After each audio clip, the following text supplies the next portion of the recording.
Hey, Pretty Girl Club. Have you ever wondered why there are some girls who they can just walk into the room and all the heads turn? They can try any new skill and they seem to be automatically good at it. They seem to always get what they want and they seem to be, what's the word? Oh, that's right, privileged.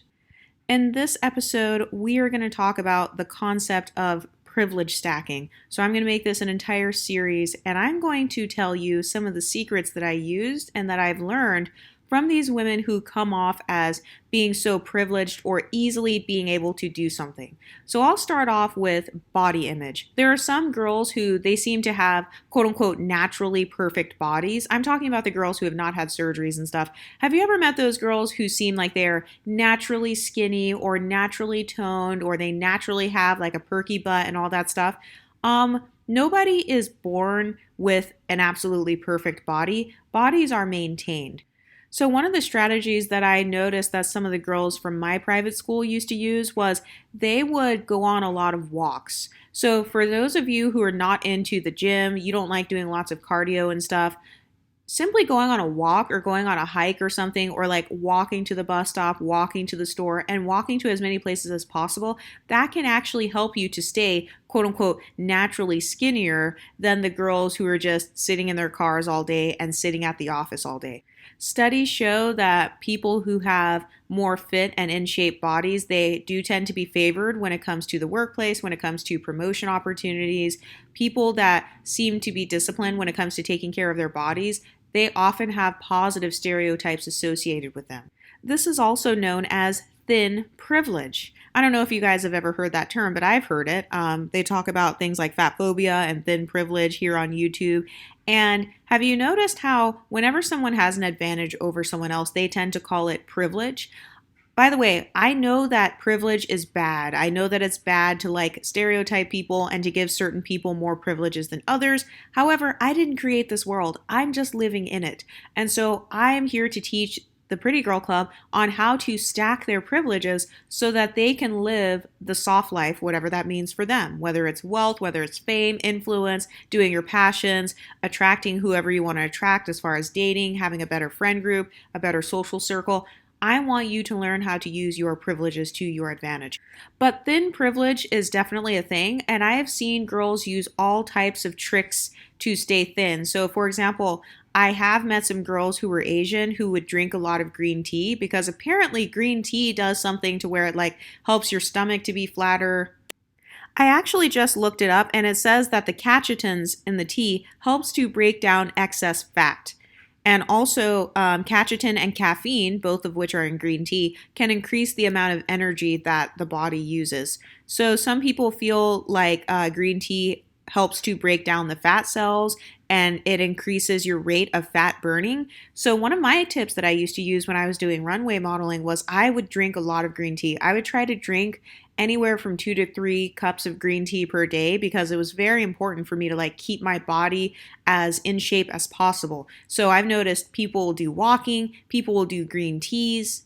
Another tip that I used to use to increase my thin privilege without having to go to the gym or anything was whenever I was like watching TV when I was growing up, or let's say I'm watching a long YouTube live stream or a YouTube video or something, I will literally start working out while I'm watching it. So instead of just laying there on the bed or sitting on the floor watching a Netflix movie, you could be doing a couple of rounds of sit-ups, you could be doing a couple of planks while you're watching TV. That is something that I have used literally for decades, and that has, I swear I would be like 300 pounds right now if I were not doing that. So that is a really big tip that has helped me to kind of behind closed doors be helping build my privilege. So for most people that are very skinny and very in shape, they're not only working out when they're at the gym. The gym is more of a place that a lot of people go to work out, but they also kind of go to the gym to flex. I don't know if a lot of you guys have noticed that, how sometimes people will go to the gym, they'll wear their cute outfits, and yes, they'll be working out, but it's almost like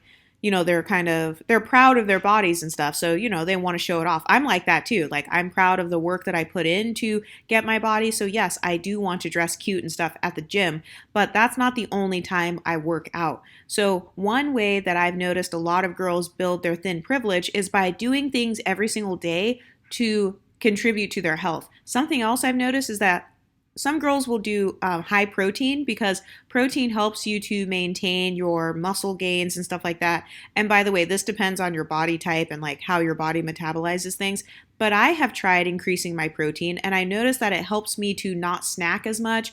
It helps me to have more energy and it does help me to maintain my gains at the gym. But thin privilege is definitely a thing. It is something that is worth pursuing. So I just looked up thin privilege online, and some people are saying that being thin, it can help you to have more dating options.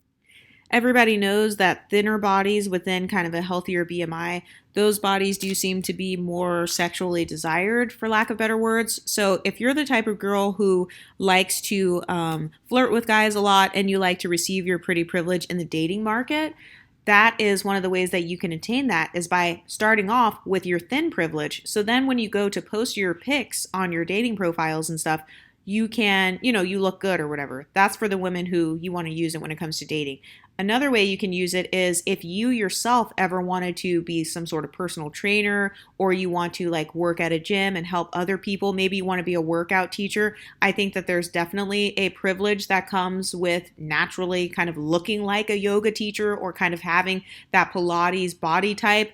I personally have never seen a workout teacher that is extremely obese. I've never seen it. I'm not saying that it can't happen, but privilege is happening in this world. And if you're not receiving a certain privilege, trust me, someone else is. And because we're already women and because we are already women of color, I want us to be able to stack whatever other privileges we do have so that we can hopefully, social climb and offset any of the downsides that may come with being a woman, such as, one of the disadvantages of being a woman is that a lot of people teach you to be very male centered. So that can be a huge disadvantage because that can actually ruin your life. And then being a person of color, sometimes people can be racist or have negative stereotypes against you. So I want us to stack our privileges so we can do our best to insulate ourselves from as many negative experiences and as many traumas as possible. So yes, thin privilege is something that you may want to look out for. Another privilege that you can stack is education privilege. I will always be a proponent of education. It doesn't have to be going to a university or anything like that. It could be something as simple as taking a course or doing some sort of training class so you can get a certification. Maybe you want to become a bartender and you have to do some sort of class to do that. Maybe you want to be a manager of like some sort of wine tasting company and you have to take classes on wines and stuff. Having education helps to open the doors for you so that if you do have to go to an interview or let's say you want to start a business, that provides social proof. Education is a huge form of social proof. If I say that I have a doctorate degree in medicine and then another person, they didn't even finish middle school, who are you more likely to believe about medical issues? Social proof is a very powerful tool that you can use to make money. You can use it to get better jobs so that you don't have to like beg guys for money and stuff like that. And you don't have to deal with these ugly ass, abusive ass guys just to get your bills paid. Education can also put you in proximity to more educated women and men. So your friends, if they have their degrees or certifications, you guys can start businesses together. You guys can level up together. You've got your girl group of women who are also like going somewhere in life. Or if you do want to date a guy or whatever, being educated yourself and being surrounded by a more educated class of people, it helps to weed out the dusty, uneducated guys that may be trying to come and kind of like siphon off your energy. I do talk about decentering men on this channel, but I think there are many different ways you can decenter men. You can decenter them and not date them at all. You could be celibate. You can just casually date them. You can sleep with them if you want. You can marry them if you want. I'm not telling you guys how to deal with men, but for those of you who do want to date or maybe you do want to get married, I do think it's smarter to be in a more educated setting and be around people who are educated like yourself because that helps so that if a potential suitor comes along and let's say he's a mutual friend, he's more likely to be a lawyer. If you yourself are a lawyer and you're always surrounded by lawyers, then yes, you are more likely to get that. Another form of privilege that you can use to your advantage is knowing how to strategize. When I say strategize, I mean knowing how to mix with the right people, knowing how to live in the right neighborhood, only stay in certain spaces. Like for me personally, you guys know how I feel about Walmarts. No shade to Walmart, but I don't really like mixing in that environment because just being there makes my mental health go down. I don't care that the beauty items are $1 cheaper. I don't care about the groceries not costing as much. Literally, my experience going there sucks. Like the lines are long, the tenants are rude, the people who are walking in the aisles, they will block the whole aisles. I've noticed that lots of people go there who have multiple kids and stuff. So you've got kids running around. It looks like a tornado hit the place. This is why it's important to be strategic, because having strategy in how you move and in what spaces you hang out in, that can actually help to shield you from a lot of stress. So, for example, with me, when it comes to my dating, I don't tend to date unambiguous monoracial, dark skinned black men who are from underprivileged backgrounds. I don't, because strategically speaking, it doesn't make sense to hang around guys who have said themselves that they are at the bottom, the white man's keeping them down, they have nothing going for themselves, systematic racism has kind of like ruined their lives and, they're victims. So then why would I, as a woman who wants to be empowered and live the soft life, why would I go and connect myself and surround myself around people who live the hardest lives on this earth, according to themselves? Because I'm not even saying that that's statistically true. But if a person tells me, hey, my life sucks, okay, I'm just going to trust their word. I'm going to take their word for it.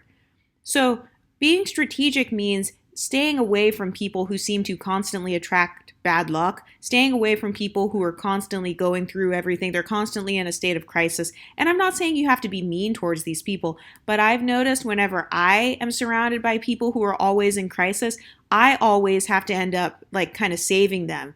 I will be the one picking up their kids from daycare, babysitting for a friend, letting them borrow $200. I'll be the one getting their groceries that month. I've noticed that whenever I've hung out around girlfriends that are like, they're constantly going through stuff, constantly in some drama, that drama ends up seeping into my life. So having a social strategy is really good for your dating life, and it's also good for your friendships as well, because you don't need all of other people's traumas constantly being dumped on you. You've got some bags to get, you've got businesses to start, you've got places to travel to. You don't have time to be like worrying about everybody else who is kind of like in survival mode. I feel like living life in survival mode is like one of the worst ways that you can live.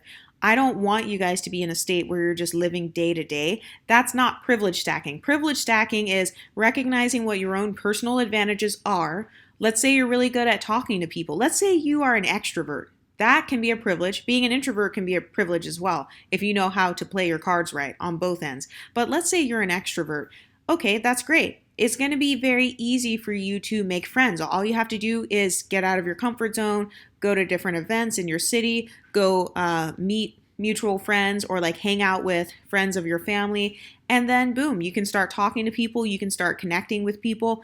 You can make friends and connections, and you never know. Some of your friends, maybe they know how to get into the hottest restaurants and bars, or maybe you have a friend that owns her own business and she wants to work with you. I know that for me, I literally got a brand deal because my friend is a social media person and they just told me about it, and I was able to get on with it as well because my friend put it in the group chat. So if I didn't have that friend and if I didn't have access to that group chat, I would have never even known about that opportunity because I had never even heard of that brand. I'd never heard of that company. So there's no way that I would have been able to even have that on my radar. So the good thing about having friends in your life is that friends can actually help inspire you. They can put things on your radar that may not have been there before. My friends have helped me to learn how to do my hair better. This is really embarrassing, but I had never used a bobby pin in my life until I went to a black college. First of all, that is sad. But anyway, I literally did not even think of using bobby pins because I was constantly like wearing my hair down, or I was wearing like a partial sew in. I just was always wearing my hair down. So there was really no need for bobby pins. But once I got around friends that always wore their hair in these really pretty buns and updos, and they would have like a bang hanging down the front of their face and like just framing their face perfectly with these romantic curls and stuff, they were the ones that taught me how to use bobby pins. Did you know something as simple as a bobby pin helped increase my pretty privilege because it helped me to learn how to do my hair better. It helped me to pin my hair in place so that it frames my face properly, so that it brings out my eyes, so it brings out my cheekbones, so that it doesn't get stuck on my lip gloss. You know how your hair, like let's say you have hair around your face, it can get caught on your lip gloss and then you just have a random piece of hair on your lip. Bobby pins helped save me from so many problems, and I would not have had access, or I wouldn't have even known about them probably until way later in life, had I not connected with those friends. So I would say that's where extrovert privilege can come in. Where introvert privilege can come in is I feel like a lot of introverts, a lot of people seem to trust you guys more easily, including myself, because you're not blabbing everybody's secrets to everybody. You're not blabbing and gossiping as much as us extroverts can. You know, us extroverts, I feel like we can be shit talkers sometimes. Well, I know I am. And so I feel like the advantage that the introverts have is you can give off this aura of being innocent and being very trustworthy. And that can help you in the workplace. Let's say somebody attacks you or they're rude to you, and then you want to report them. If you are known as the quiet, sweet, introverted girl who has never had a problem with anyone, if you do suddenly have a problem with someone, well, they won't want to mess with you in the office because people know that you would be telling the truth because they've never witnessed you going through altercations with other people. Anyway, those are some of my privilege stacking strategies. I have way more where that came from on the Patreon, so be sure to get the Patreon whenever you get a chance. Let me know what you think of this video in the comments section, and I'll talk to you next time. Stay pretty, ladies.